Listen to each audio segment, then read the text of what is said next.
Okay, here we go. Machine case CX130, a B series.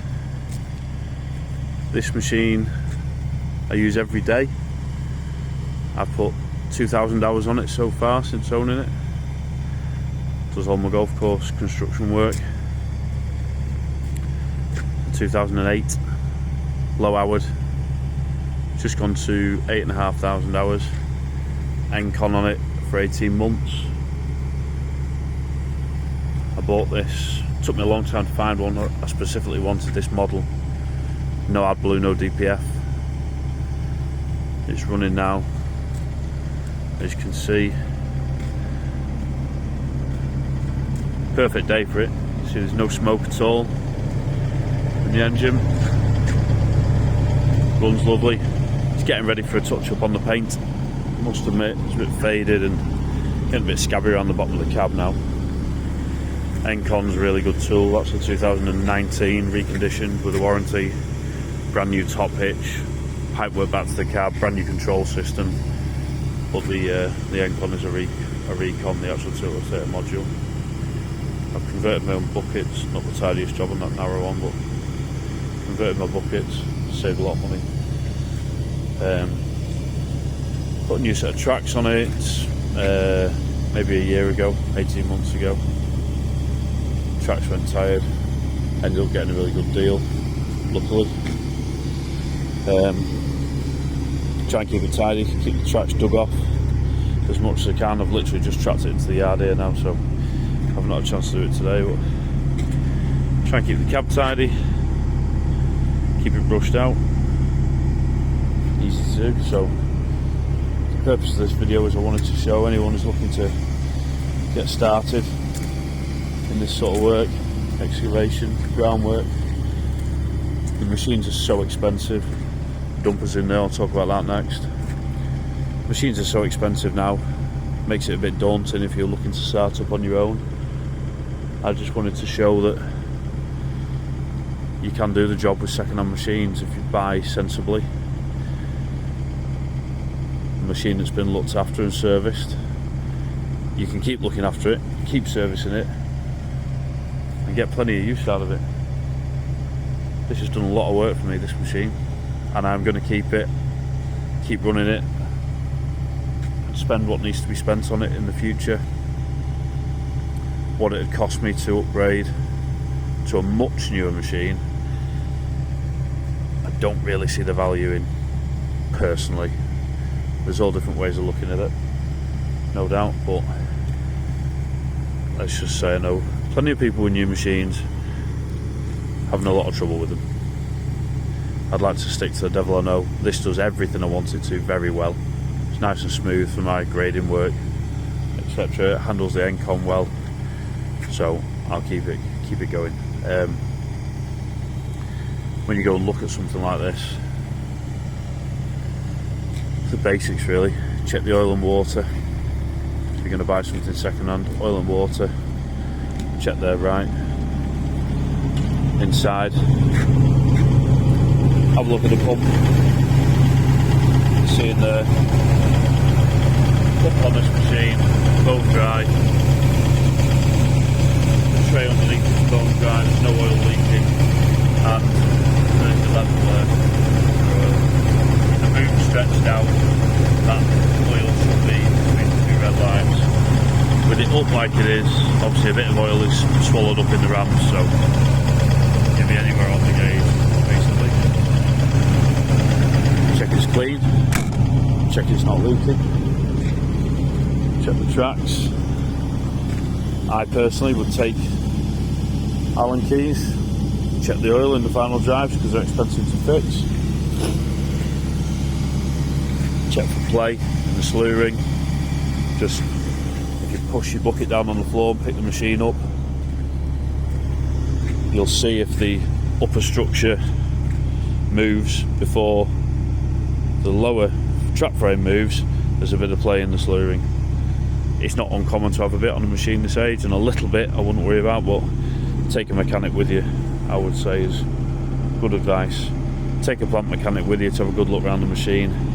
And these things, if they're looked after, will do mega hours. These case machines, the Environment Agency have them. Still using them, and also still reconning and repainting the B series machines for their fleet. So that tells you something, doesn't it? They're putting good money into them still.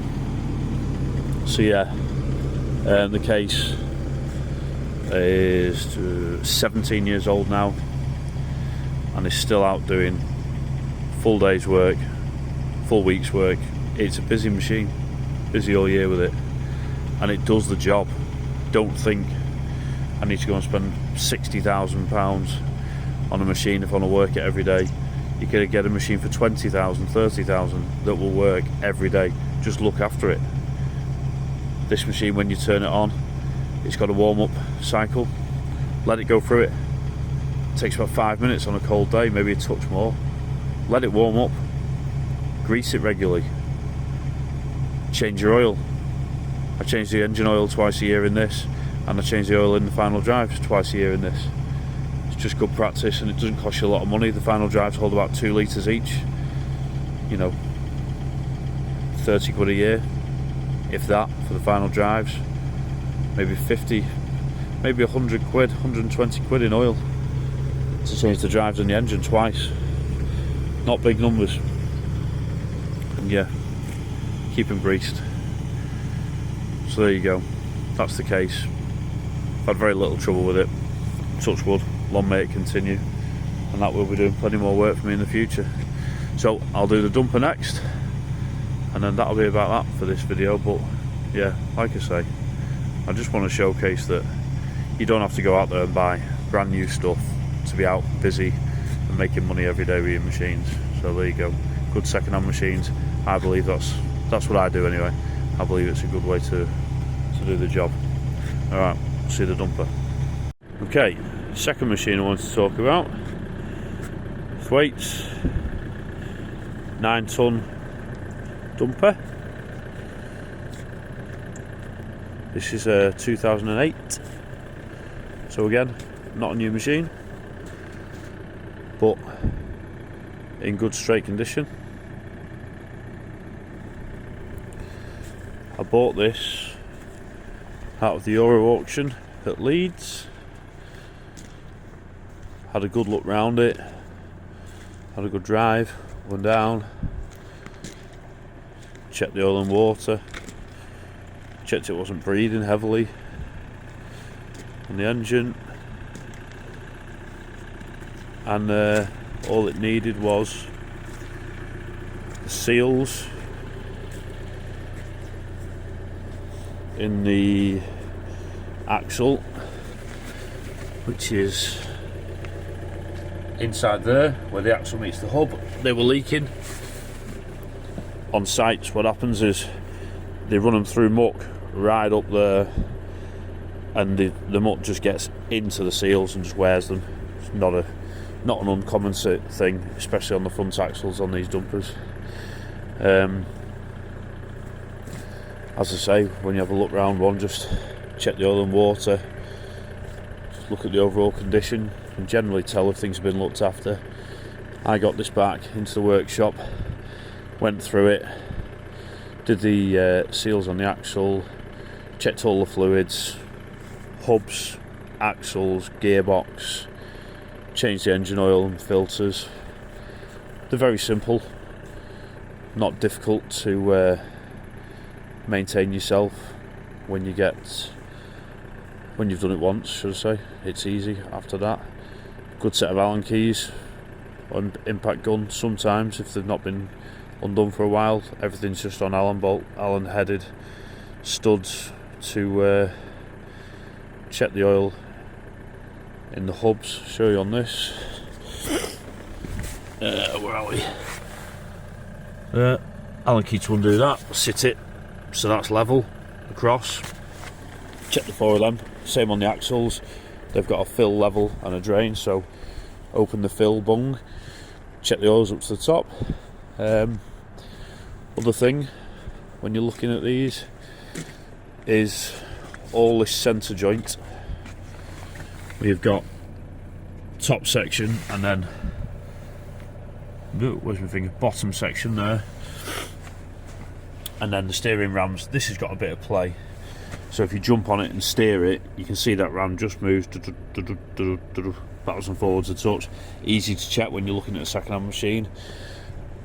Also, playing that centre joint, jump on, tip the skip, and once the skip goes sort of past the centre, you'll see the weight shifts to the front of the axle rather than the back, and when that weight shifts, you'll just see the frame will move up and down. If there's a lot of play, it'll move more. If there's not much play and it just moves very minimal, you're in good shape. This one's minimal for the age of it. This was in a batch with a load of 2015 and 16 machines, and this had the least play in the centre joint, which in my opinion is probably one of the bigger jobs to do on a dumper if it's not right. They need to be cut out, welded back in. It's a bit of a pain, so get an older one with a good centre joint before you buy a new shiny one with a worn out centre joint. Paint's cheap really. So yeah, I went all through it, checked it was right, and then got it blasted and painted, smartened it up. New stickers on, my stickers on the skip. It's got a really good seat on it. I put a new sticker on the dash there, new sticker on the dash, and I'll just show you if I can. Oosh, under the bonnet.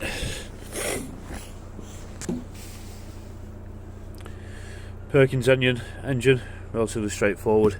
There is a sight glass down there on the side of the hydraulic oil tank. This nut wants topping up slightly, so when you go and look at one, you can see if you've got the oil in. Diesel tank, simple machines, lever for tipping. So yeah, I bought this last year. First job I did with it moved about 2,500 tons of clay, digging a pond out. Never missed a beat, runs well. So as I say, this machine at that age, it's out working every day. For the last year nearly, it's been my main dumper that goes to every job, and the second dumper comes if there's more to move. So there you go, another older machine out working every day. You can do it, just keep them greased. Change the oil. I change the oil twice a year in the engine, once a year. Do the final drive hubs, axles. It's not expensive to buy the oil. It doesn't take a long time to do it. You don't need many tools to do it. And the other thing I do religiously every morning is I start this and I start the digger up. The digger's got like a warm-up sequence. I religiously let that go through its sequence to warm up properly, and I let this tick over for the same amount of time before I rev it, and they're both warmed up. I believe it goes a long way, especially on older machines with older engines. Get them warm before you rev them, and when you're finished, when you're going to switch them off, just let them tick over for a minute before you turn them off. I don't think that takes a lot of effort to do, and in my opinion it does them a lot of good. Keeps them going that bit longer for you, doesn't it? Alright, so that's the 9-ton dumper.